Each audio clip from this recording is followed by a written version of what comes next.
Hello friends, मैं आकांक्षा GK with आकांक्षा में आपका स्वागत करती हूँ। फ्रेंड्स, आज का वीडियो आपको पेपर फोर्थ का है। पेपर फोर्थ में एक टॉपिक है कौटिल्य। तो आज मैं आपको ये बताने वाली हूँ कि कौटिल्य से संबंधित कितने प्रश्न आपके फोर्थ पेपर में बन सकते हैं। ये एक दार्शनिक है और हमारे सिलेबस में चाहे आप 2021 का जो मेंस होना है उसका सिलेबस देख लीजिए, चाहे 2020 का जो मेंस होना है उसका सिलेबस देख लीजिए। 2021 में अगर इसको देखें तो ये पॉलिटी में है, और अगर अभी का जो पुराना सिलेबस है उसमें ये हमारे एथिक्स में है। तो दोनों के लिए ही ये बहुत महत्वपूर्ण टॉपिक है, इनसे एक ना एक क्वेश्चन बनना ही है। तो आप ये पूरे क्वेश्चन जो मैं आपको बता रही हूँ वो आप कर लीजिएगा।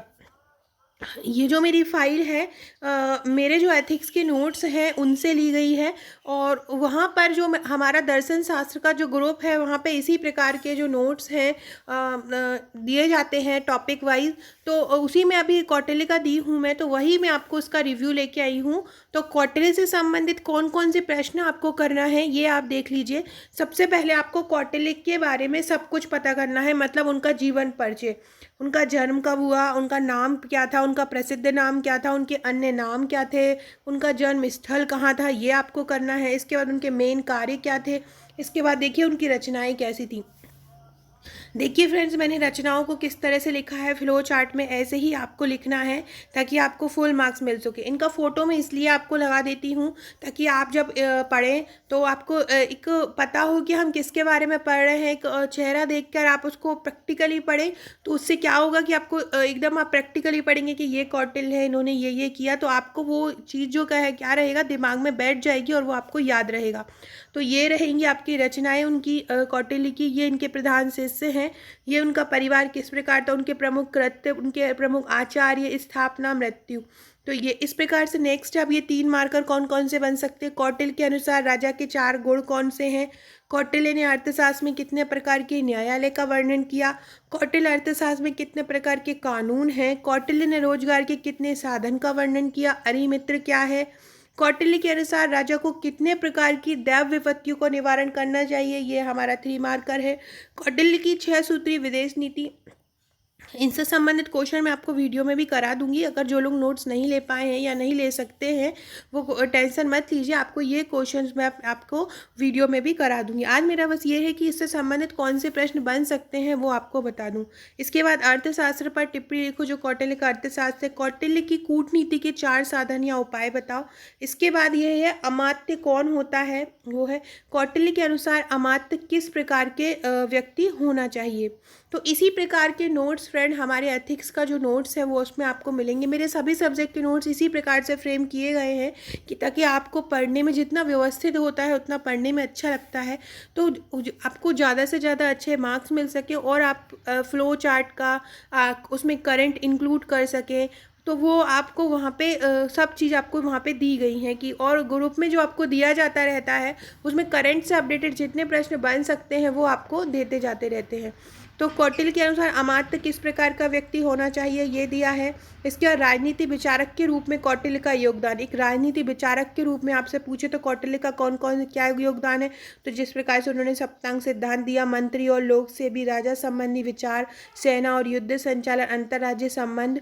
तो ये 150 शब्द का है, इसलिए ये जो बड़ा वाला आंसर है वो मैंने 2 पेज में लिखी हूँ। तो राजनीतिक विचारक के रूप में कौटिल्य का योगदान इस प्रकार से लिख सकते हैं आप। इसके बाद है ये प्रशासन में कौटिल्य, अभी अपन ने राजनीतिक में लिखा, प्रशासन में कौटिल्य का क्या योगदान है तो वो हमने लिखा प्रशासन। फिर कौटिल्य की दंड नीति के उद्देश्य क्या है, तो दंड नीति के 4 उद्देश्य हैं, ये वो हमने 4 उद्देश्य लिखे दंड नीति के।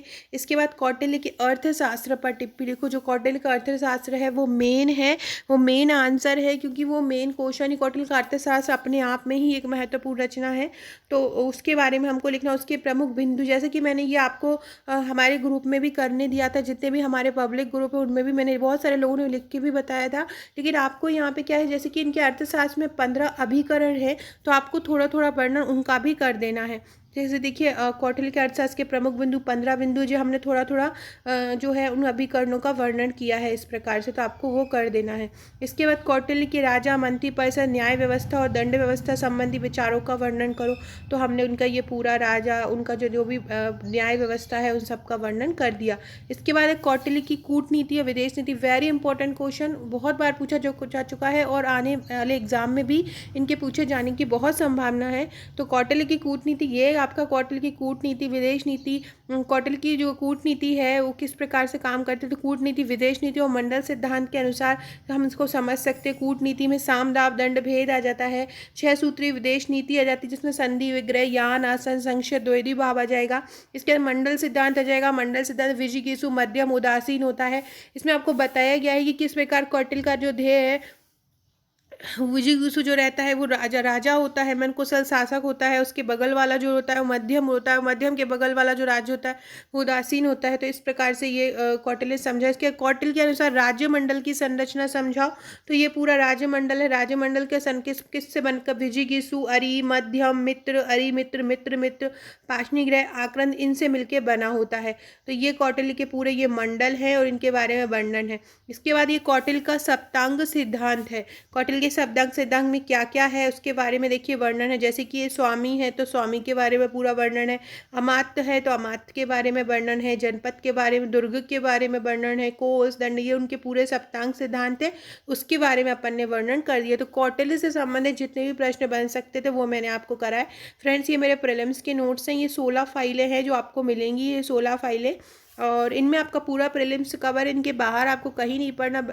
मैंने हर टॉपिक वाइज नोट्स को तैयार किया है ताकि आपको एग्ज़ाम में कोई प्रॉब्लम ना आए और आपको बस इनको रटना है। करंट हम अपने प्रीलिम्स के ग्रुप में आपको करेंगे। इसके अलावा इस प्रकार की फ़ाइल आपको मेंस के लिए मिलेंगी। आपको हार्ड कॉपी और सॉफ्ट कॉपी दोनों ही अवेलेबल हैं, तो आप दोनों ही ले सकते हैं। अगर आप हमारा एथिक्स का नोट्स लेना चाहते हैं तो इसकी जो प्राइस है वो 490 सॉफ्ट कॉपी की है, और इसका जो डबल है वो आपका हार्ड कॉपी का हो जाएगा। तो आप दोनों में से कोई भी मंगा सकते हैं। अगर आप पैकेज के साथ मंगाते हैं तो पैकेज में आपको ये 200-300 रुपये में पड़ता है। Okay friends, thank you.